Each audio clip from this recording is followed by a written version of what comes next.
Welcome back to Carissa Reads Books, where we talk about books, and more books. And today we're going to be going through what I read in July. So in July, I got a Kindle, tablet, whatever thingy, I don't know, technology. I can read books on it if I want to. Anyways, I got a Raccoon sticker. I've been waiting to show people the Raccoon sticker. I have another one coming that's a raccoon with a dumpster fire. Anyways, I am going through Goodreads to see what I read in July because honestly, I am the worst about remembering, if you haven't figured out yet, what I actually read. So I always have to go back and look. I think in the last video where I did May and June combined because I completely forgot when to do the May one in June. Because June was just a crazy month. And I don't think I read that many books in June either because I was just all over the place. But I think I left off at City of Fallen Angels by Cassandra Clare. I think I already told you about that. I have not read the next book in the series yet, so just a little update on that. So what you are going to hear about now, though, is Legend by Marie Lu. And I actually have the copy right here. Why didn't I grab the copy? This book.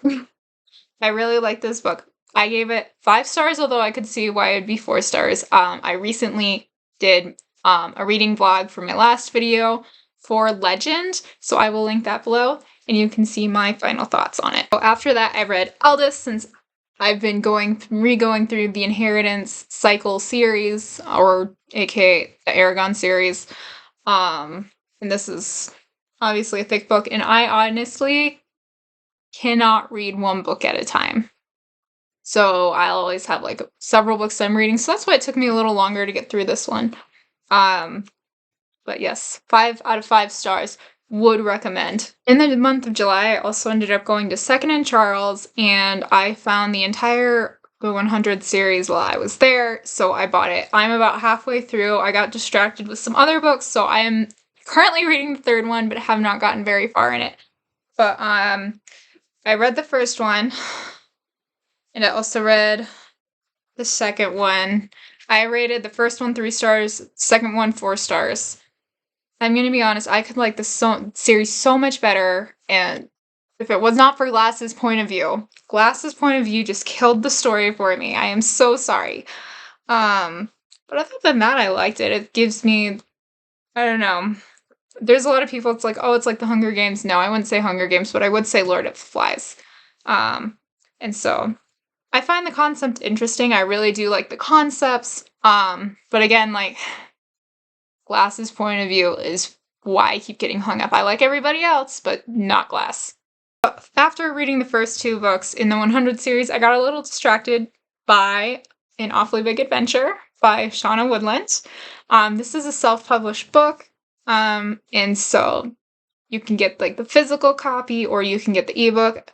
I really liked it. I think I gave it, let me see, I'm pretty sure it was 4 stars, yes. I almost gave it 5 stars, but it didn't quite reach it for me. But I could see why you'd give it 5 stars. It's it's a very cozy book. It's a great fall read, clean. If you're a clean reader, and you're looking for clean books, Peter Pan vibes, but not in the sense of actual Peter Pan retelling. It's very cozy, fall vibes, a little romance. There is romance, but yes, I would recommend this if you just want something light and fun and cute. So I can't wait for the second one because it kind of left off on a little cliffhanger. So if you follow me on Instagram or YouTube, you know I was obsessed with this book. Light Lark. Alex Astor, you are a genius, okay? I'm gonna be honest, yes. Do some people say the world building could be better? Yeah, and I agree with them. Could it be better? Yeah. But this was so much fun to read. Fun. Very fun. I was very immersed. I read this book so fast. I was having so much fun. I did not want to put it down. So, and when I first found this book, I did not know it was a TikTok book. I found it on the shelf of a bookstore, and that's why I thought it was interesting, because I said, one of my friends, actually, her sister got it for her and she read it and she was like, "Oh, you should read this." And I was like, "Okay, maybe." I completely forgot about it until I saw it on the shelf in like Barnes and Noble or something, and then read the little blurb, and I was like, "Huh, this sounds interesting." So I finally got to read it after months, and I liked it. 5 stars. Cannot wait for Nightbane to come out. Hurry up. We're going to talk about this book some more.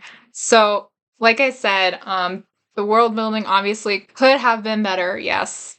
Um, it was just very intriguing. I was very entertained by it again, and I thought there were some pretty well planned twists. I very much enjoyed the twists. Now, if you compared this book to like the Mistborn trilogy, it would not stand up. The Mistborn trilogy would go out all the way.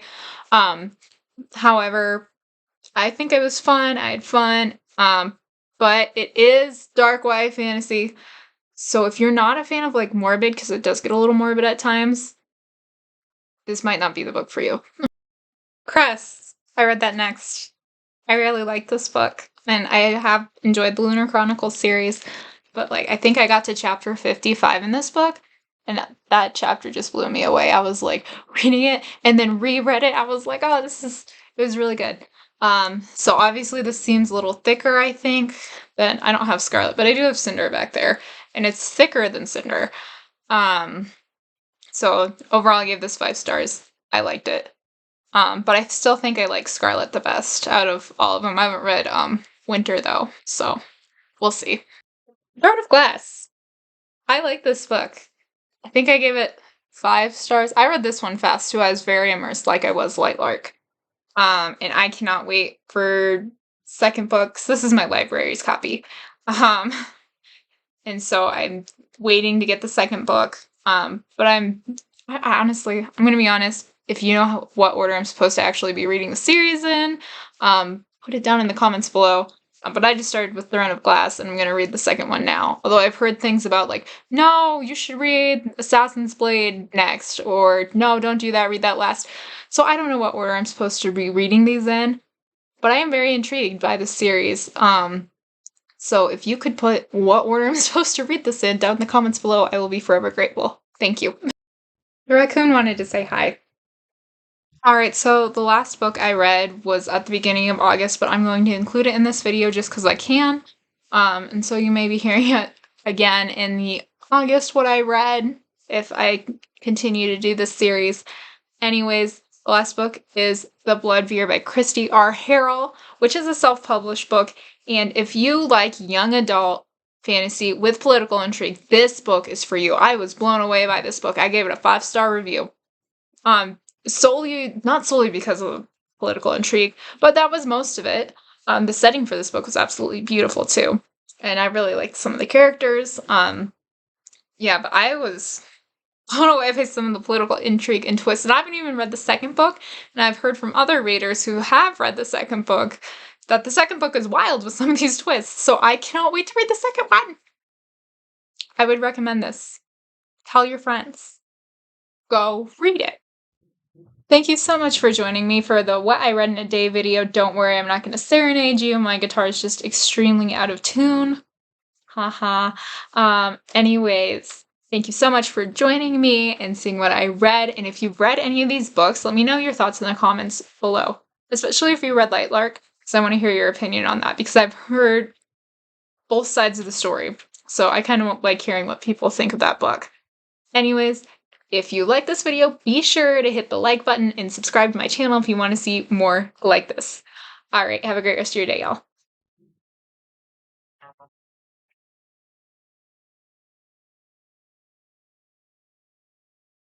Severely out of tune if you can't tell.